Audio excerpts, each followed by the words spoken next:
Oi pessoal, tudo bem? Espero que estejam todos bem, né? Hoje aqui mais um dia da nossa aula de ciências, agora com o 8º ano, tá? Colégio Espaço Livre. Hoje, né, nós vamos dar sequência à nossa aula sobre energia responsável, né? Continuando aí a parte 2, né? No capítulo. E o que é que nós vamos abordar na nossa aula de hoje, né? Nós vamos fazer a correção do Para Saber Mais, a página 296, e vamos dar continuidade aí ao nosso capítulo 3, tá? Da unidade 1. Bom, antes de começarmos a correção, gente, eu queria fazer aqui uma retificação de uma questão que a gente resolveu na aula passada, tá? E por conta de uma vírgulazinha, tá? Que a gente se equivocou no material didático. Eu queria passar essa informação para todos vocês, né? Então, vamos aqui para a questão. A questão, ela diz o seguinte, na página 296, tá, gente? Desenvolver e aplicar. Você estudou como calcular a quantidade de energia em quilowatts por hora. E com base nisso, calculou o valor a ser pago. Agora, o desafio é fazer o caminho contrário. Peça aos seus pais uma conta de luz, identifique o consumo total e o valor pago e, com base nessas duas informações, calcule a energia utilizada por uma lâmpada de 100 watts que ficou acesa durante 1 hora, tá? Então, vamos aqui agora para a questão. Aqui a gente colocou o seguinte, nós temos aqui, ele quer saber qual foi a energia, né? Então, a gente tem a potência da lâmpada, essa potência da lâmpada é de 100 watts, né, que a questão ela dá esse dado, né, e o tempo que ela ficou acesa, né, foi no período de 1 hora, tá? Na aula passada, a gente se equivocou colocando essa vírgulazinha bem para cá. Só que quando eu transformo watts, né, em kilowatts, eu tenho que dividir esse valor por 1000, tá? Por 1000.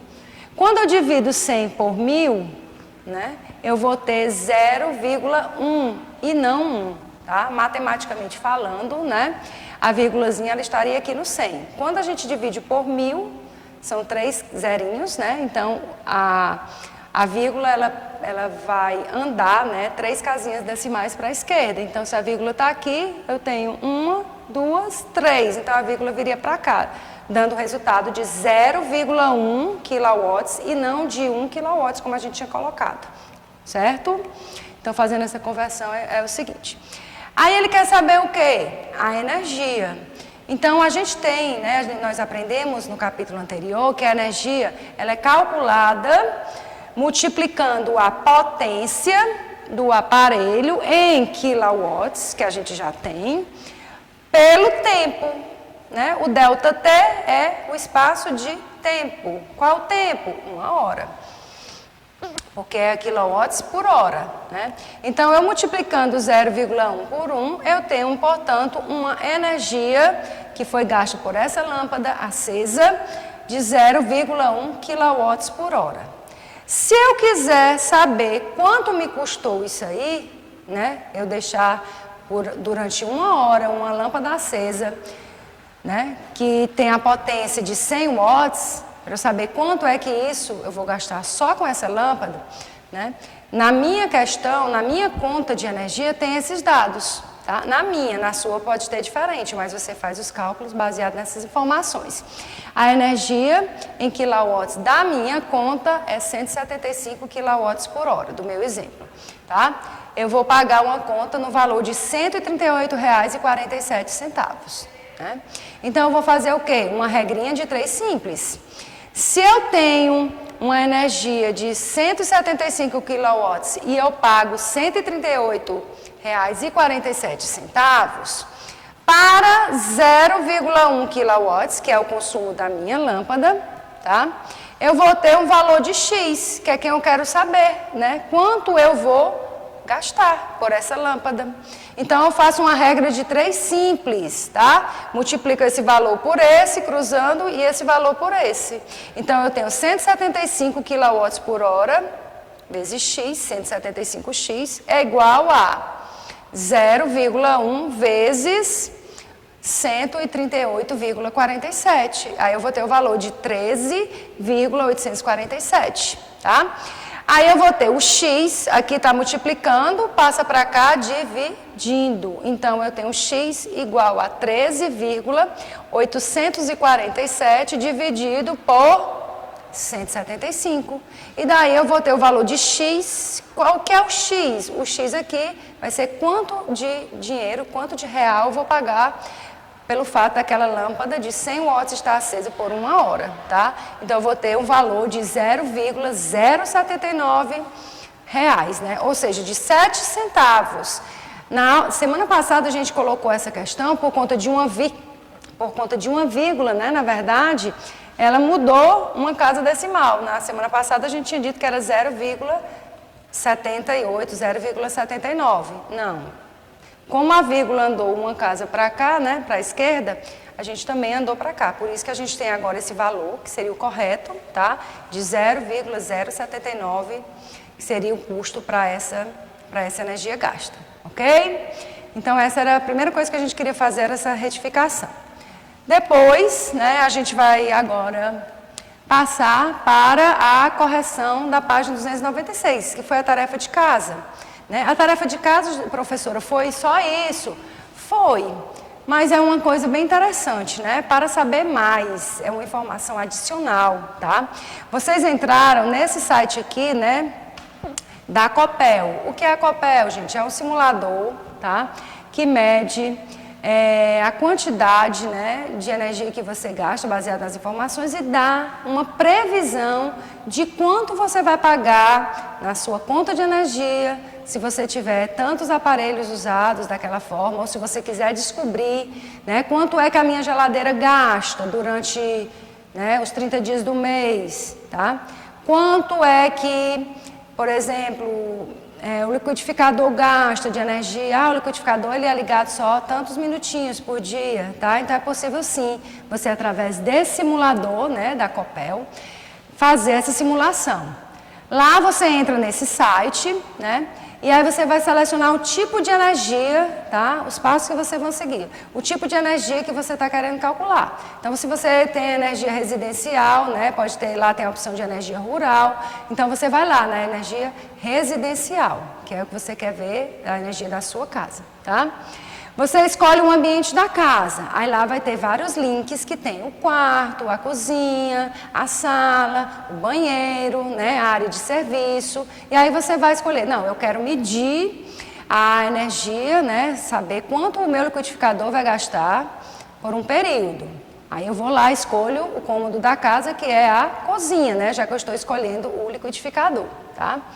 Aí lá você seleciona o aparelho, né? Se for lâmpada, você vai selecionar 5 lâmpadas do ambiente, ou 2 lâmpadas, ou 1 lâmpada. Se é o aparelho, qual é o aparelho? Se é uma geladeira, né? Um liquidificador, uma torradeira, né? Um micro-ondas, seja o que for. Você vai sempre selecionando os itens para poder ele medir, tá? No final.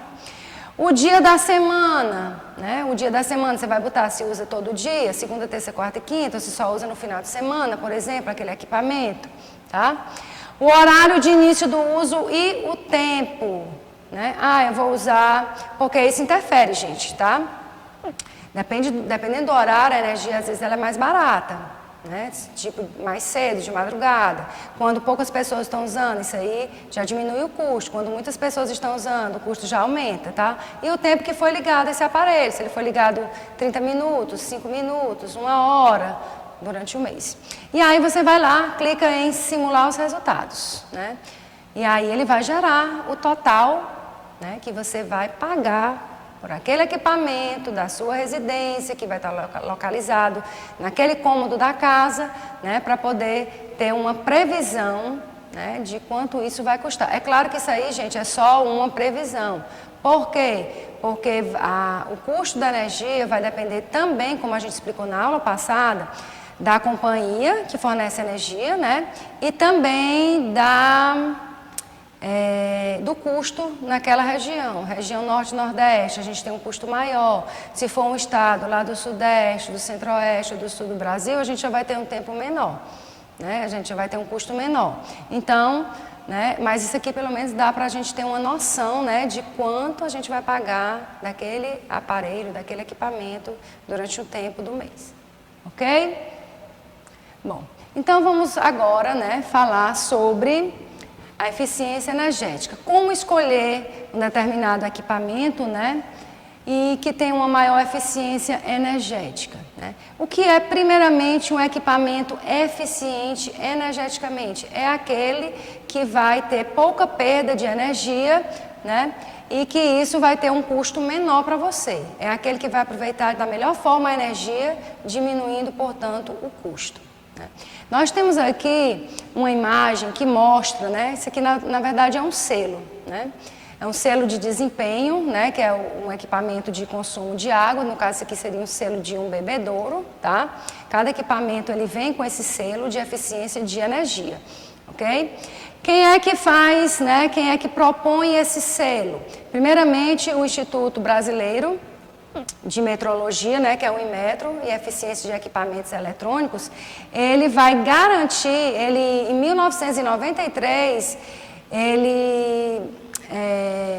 como é que se diz? Ele promoveu um selo, né, que foi chamado de Procel. Esse selo da Procel, que é esse bem aqui, ó, que é a lâmpadazinha, né, com um sorrisinho, ele indica que o equipamento, ele tem sim uma eficiência energética. É um selo de qualidade de economia, né, de eficiência daquele equipamento. E ele é dado pelo Inmetro, que é o Instituto Brasileiro, que garante, né, que testa e que garante que aquele equipamento, ele realmente é eficiente energeticamente, tá?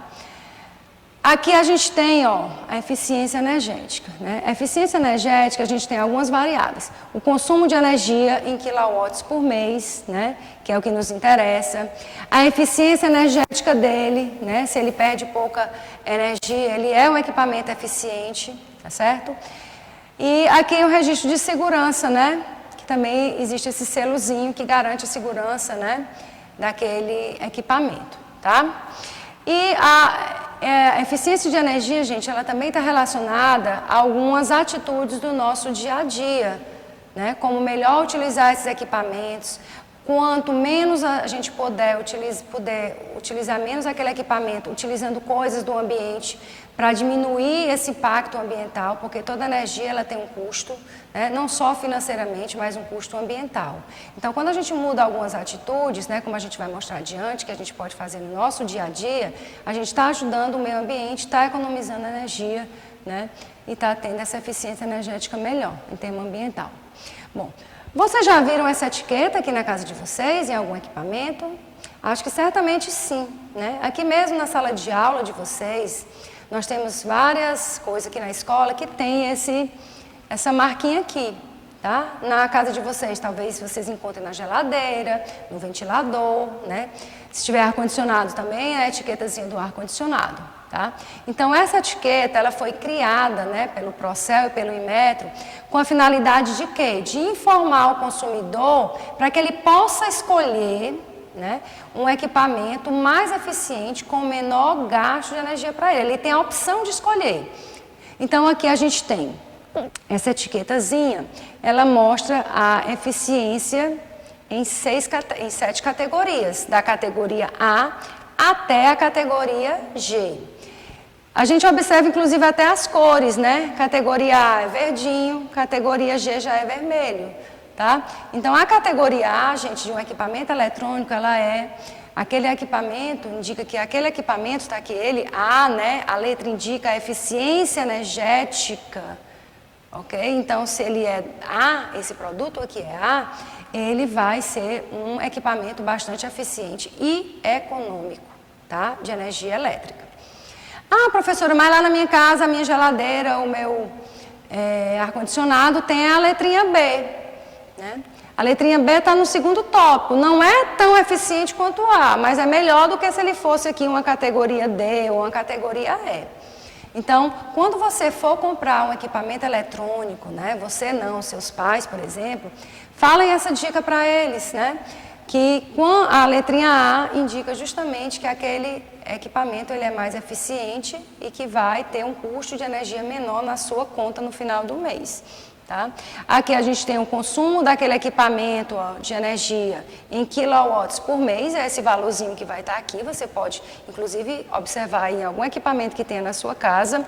Aqui o selo do Inmetro, né, que foi fiscalizado, que tem um controle de qualidade, e o selinho Procel, que é aquele que a gente falou de eficiência de energia elétrica naquele equipamento. Aqui do lado, só para vocês, né, para complementar a informação, o refrigerador, né, aqui seria o tipo de equipamento, se for ar-condicionado, vai ter o nome ar-condicionado, se for um ventilador, vai ter ventilador, aqui no caso é de um refrigerador.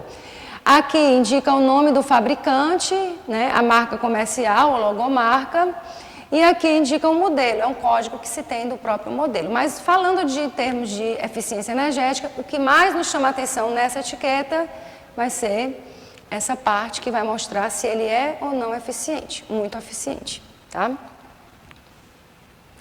Bom, nós temos aqui, né, na página 299, não foi tarefa de casa, é só um textinho que eu quero que vocês façam, desenvolver e aplicar.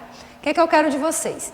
Na casa de vocês, se os pais de vocês tiverem comprado algum equipamento recente, que a caixa ainda exista, ou de um secador de cabelo, né, ou aspirador de pó, de um liquidificador, você pegar essa caixa desse aparelho eletrônico, tá, que contém essas informações técnicas que nós mostramos anteriormente, né, e que tem o selo Procel. E aí você vai fazer uma pesquisa comparando aquilo que você tem na sua casa com outros equipamentos semelhantes de outras marcas, tipo assim, eu tenho na minha casa a caixa do liquidificador, que a minha mãe comprou recentemente, eu ainda tenho. Então você vai pesquisar na internet, né, um outro liquidificador de uma outra marca para você poder comparar essas informações, tá, em termos energéticos. E você depois vai responder, né, essa pergunta que tem no livro de vocês, desenvolver e aplicar, da página 299, essa pergunta é responder no caderno. Tá? Então, é uma resposta pessoal, porque cada um vai ter uma coisa diferente, um produto diferente, né, e vai pesquisar também de forma diferente. Nós temos aqui, portanto, aqui nós temos algumas dicas, né, gente, para melhorar a eficiência energética. Coisas que nós podemos fazer no nosso cotidiano e falar até mesmo para os nossos pais, né, os pais de vocês, para poder mudar fazer algumas mudanças, né, para melhorar a qualidade da energia e melhorar também a economia. Prefira equipamentos com o selo Procel. Por quê? Porque o selo Procel, ele garante uma eficiência, uma economia de energia, tá? Utilize lâmpadas econômicas fluorescentes, né? As lâmpadas fluorescentes, elas são mais econômicas do que as outras, tá? E essas lâmpadas fluorescentes, principalmente as lâmpadas de LED, né? Que elas têm uma economia, elas clareiam mais, mas em compensação elas têm ainda um custo muito mais baixo na conta de energia, tá? Instalação de painéis fotovoltaicos, né? Significa aquelas placas, né, solares que captam energia solar, os painéis solares, e aí pode produzir uma energia mais limpa, né, e economizar também no final do mês na conta de energia. Pinte as paredes internas com cores mais claras. Gente, a cor mais clara, ela vai iluminar mais aquele ambiente, vai precisar de menos luz para que aquele ambiente fique mais claro, certo? Usar aparelhos eletrônicos fora do horário de pico, né? Imagine que se todo mundo utilizar um chuveiro elétrico, lá na região sul, né, que o clima é mais frio, se todo mundo à noite, 6, 7 horas da noite, utilizar o chuveiro elétrico, o custo dessa energia ela vai o quê? Vai subir mais. Então, é deixar passar esse horário mais de pico para poder utilizar determinados aparelhos, né? Você vai ter um retorno melhor e um menor consumo na sua conta de energia. Desligar equipamentos e aparelhos da tomada. Gente, essa é uma dica muito legal que a gente inclusive até falou. Se você, por exemplo, não está utilizando a TV, né, você vai deixar o plug da TV todo o tempo ligado lá, se você não estiver utilizando, aquela luzinha que fica acesa na TV, será que aquilo ali não vai estar gastando energia? Claro que vai estar gastando energia, tá? Então, sempre que não estiver utilizando o aparelho, sempre mantê-lo desligado da tomada, né? Aproveitar a luminosidade do ambiente, abrir portas e janelas, tá? Alguns ambientes, né, alguns edifícios, eles têm mudado esse conceito para economizar energia, né, em vez de paredes, botar muito vidro nas paredes para poder aproveitar bastante essa energia do sol, né, já que nós moramos no estado que praticamente o ano todo nós temos uma taxa de luminosidade muito grande. Ok? Então essas são algumas atitudes, né, que nós podemos mudar, fazer para melhorar a eficiência de energia e também diminuir os nossos custos, tá? Agora, gente, para concluir a nossa aula, né, de hoje, nós temos aí a agenda de casa, página 297 e o RA da página 299, ok? Então, assistam a aula com calma, façam essa tarefa, vejam o RA direitinho e a gente se encontra na próxima aula. Tchau, tchau.